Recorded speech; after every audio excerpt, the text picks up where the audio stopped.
लगता है नेतन्याहू की विदाई का इंतजाम हो ही गया है इसराइल में। हालात ऐसे हैं कि इसराइल की जनता ही नेतन्याहू को निकम्मा प्रधानमंत्री कह रही है। पूरी खबर क्या है आगे बताऊंगी। एक और बड़ी खबर यह है कि इसराइल और हमास के बीच दूसरे फेज में बंधकों की अदला बदली हो गई है। ये बंधक कौन है बताऊंगी, और जो तस्वीरें सामने आई है कैद से आजादी की दिखाऊंगी। किस तरह गजा में भारी संख्या में लोग इकट्ठा हुए, त्योहार जैसा माहौल नजर आया। एक एक तस्वीर आपको आज अदला बदली की मैं दिखाने वाली हूँ। रूस यूक्रेन युद्ध को लेकर ट्रंप ने ऐसा कौन सा बयान दिया है जिससे खलबली मच गई है। एलन मस्क की नाजी सलामी को लेकर उनकी बेटी ने क्या कहा है। तमाम बड़ी खबरें आज के इस वीडियो में मैं आपको दिखाऊंगी, इसलिए पूरा वीडियो जरूर देखिएगा दोस्तों। और चैनल को सब्सक्राइब नहीं किया है तो कर लीजिए। हर रोज की तरह गुजारिश की वीडियो को लाइक कर दिया करिए। आप लाइक करते हैं, कमेंट बॉक्स में कमेंट में अपनी राय लिखते हैं तो बहुत अच्छा लगता है आपके कमेंट पढ़ के दोस्तों, इसलिए लाइक और कमेंट जरूर क्या करिए। चलिए अब शुरू करते हैं वीडियो। द लाइव टीवी, सच सबसे आगे। आदाब दोस्तों, मेरा नाम है मिसबा खान और आप मुझे द लाइव टीवी पर देख रहे हैं। कैदियों की रिहाई की तस्वीर दिखाने से पहले बात नेतन्याहू की विदाई की, क्योंकि एक तरफ कैदी आजाद हो रहे हैं और दूसरी तरफ नेतन्याहू को उनकी कुर्सी से आजादी देने की बात इसराइल में गूंज रही है। जी हाँ, इसराइल के प्रधानमंत्री बेंजामिन नेतन्याहू खुद को एक लोकप्रिय, एक पॉपुलर नेता साबित करने की लाख कोशिशें कर ले, लेकिन हकीकत क्या है इससे हर कोई वाकिफ है, जनता भी वाकिफ है। खुद इसराइल की जनता की नजर में वो एक निकम्मे प्रधानमंत्री हैं जिससे ना ही इसराइल संभल रहा है। यकीन ना हो तो ये खबर देख लीजिए जो आपकी स्क्रीन पर है। इसराइल की जनता के बीच कराए गए एक सर्वे में 62% यानी कि 62% जनता का ये मानना है कि नेतन्याहू किसी काम के हैं ही नहीं और उन्हें प्रधानमंत्री के पद पर रहने का कोई हक नहीं है और उन्हें अपने पद से इस्तीफा दे देना चाहिए। 7 अक्टूबर 2023 की घटना और उसके बाद पैदा हुए हालात से इसराइल की जनता नेतन्याहू से बेहद खफा है, बहुत नाराज है। लोगों का ये मानना है कि नेतन्याहू न तो हमला रोकने में कामयाब रहे और न ही उसके बाद के हालात से निपटने में कामयाबी उन्होंने हासिल की। एक तरफ नेतन्याहू के सर पर उनकी कुर्सी की आफत टूटी है और दूसरी तरफ आज गजा सिटी के फिलिस्तीन स्क्वायर पर जश्न का माहौल जैसा नजारा दिखा, जहां हजारों की तादाद में लोग इकट्ठा हुए क्योंकि आज महिलाओं और कैदियों की रिहाई हुई है। दोनों देशों के बीच बंधकों की अदला बदली के दूसरे फेज में करीब 204 बंधकों की अदला बदली हुई है। इसराइल ने फिलिस्तीन के 200 बंधकों को रिहा किया है और हमास इसराइल की 4 महिला सैनिकों को रिहा किया है। हमास ने आज फिलिस्तीन के 200 से ज्यादा कैदी घर लौटे हैं। सड़कों पर त्योहार जैसा नजारा देखने को मिला और दिखे भी क्यों ना, ये रिहाई हजारों शहीदों के खून से जो लिखी गई है।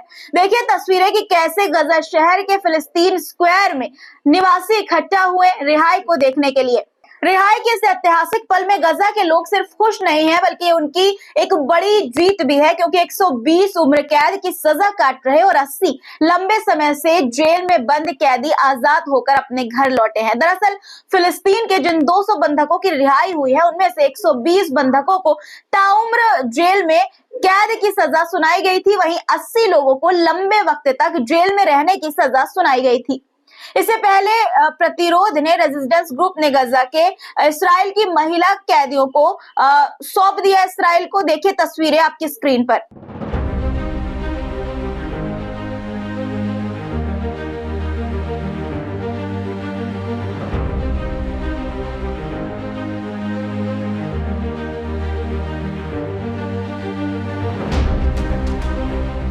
गजा के रेजिस्टेंस ग्रुप यानी कि कस्साम ब्रिगेड्स ने इन 4 इसराइली महिला सैनिकों को रेड क्रॉस के हवाले किया। 477 दिन की कैद के बाद इन सैनिकों को अब इसराइली एयरफोर्स के हेलीकॉप्टर से उनके घर ले जाया जाएगा। देखिए आपकी स्क्रीन पर तस्वीरों में आप देख सकते हैं कि रेड क्रॉस की गाड़ियां आपको नजर आ रही होंगी। इन्हीं में बैठाकर इसराइली महिला कैदियों को ले जाया गया है। हालांकि दोस्तों रेड क्रॉस पर इस पूरी घटना में सवाल भी खड़े हो रहे हैं। आलोचकों का यह कहना है कि रेड क्रॉस ने इस रिहाई को प्रोपेगेंडा में बदल दिया। कैदियों के साथ गरिमा और सम्मान से पेश आने के बजाय इसे एक तमाशा बना दिया गया। इस तरह की बातें अब कही जा रही हैं। बता दूं कि जिन इसराइली महिला सैनिकों की रिहा हुई है वो पिछले 15 महीनों से हमास के कब्जे में थी। अब अगली खबर पर आते हैं। हमास और इसराइल के बीच कहने के लिए युद्ध विराम है, लेकिन हकीकत यह है कि सीजफायर में भी इसराइल अपनी हरकतों से बाज नहीं आ रहा है और फिलिस्तीन के कई शहरों में उसका कत्लेआम जारी है। फिलिस्तीन से हर दिन तबाही की नई तस्वीर अभी भी सामने आ रही है। आपको बेत हुनैन शहर की तस्वीर दिखाना चाहती हूँ, जो गजा पट्टी के उत्तर में स्थित है। इस्राएली सैनिकों के हमले में यह शहर किसी खंडहर की तरह, किसी कब्रिस्तान की तरह नजर आ रहा है। रिहायशी इलाकों में इस्राइल की बमबारी के बाद यहाँ हर तरफ मलबा ही मलबा नजर आ रहा है। पूरा इलाका खंडहर में तब्दील हो चुका है।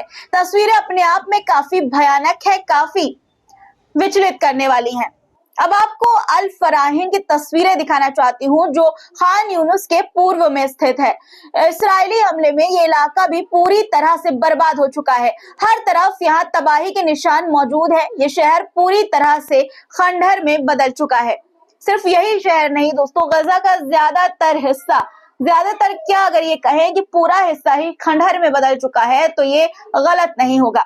वहीं वेस्ट बैंक में मौजूद जनीन शहर में हालात दिनों दिन बिगड़ते जा रहे हैं। रिहायशी इलाका रिफ्यूजी कैंप के साथ साथ इस्राएली सैनिक वहां के अस्पतालों को भी टारगेट कर रहे हैं। जनीन सरकारी अस्पताल पर किए गए इस्राएली हमले की वजह से वहां पानी का संकट पैदा हो गया है। पानी की सप्लाई रुक गई है, जिससे मरीज और अस्पताल के स्टाफ को परेशानी का सामना करना पड़ रहा है। उनकी परेशानियां बढ़ चुकी हैं। दोस्तों, सेम वही हाल जैसे गजा में किया, उसी तरह से जनीन में भी अब इस्राएल की सेना जो है वो कर रही है।